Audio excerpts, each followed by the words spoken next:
What's up mga ka-Exorize? This is Papa Set TV and for today's video, pag-usapan natin ay kung paano nga ba gamitin si Popo Live, no? So, yun ang pag-uusapan natin at i-share ko sa inyo, no? Bigyan ko kayo ng idea o papyaw patungkol kay Popo Live Streaming, no? So, pero bago lahat, intro muna tayo para bukang pro.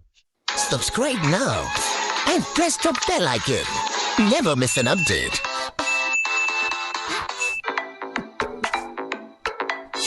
In less than 60 seconds guys ay meron akong ibibigay na opportunity sa inyo. Especially mga kaibigan natin na nasa bahay lang, no? So pwedeng-pwede to sa mga housewives, sa mga estudyante, sa mga kaibigan natin na tambay.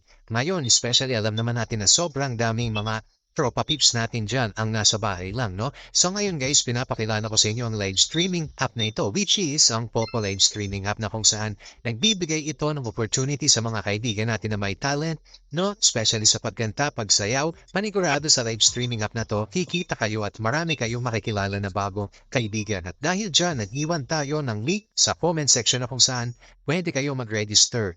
No? So guys, kung ako sa inyo hindi na ako magpapatumpik-tumpik, i-click na yung link, mag-register at syempre magsimula na tayong kumita ng ganito sa Popo Live Streaming App. So yun lang naman guys, maraming salamat.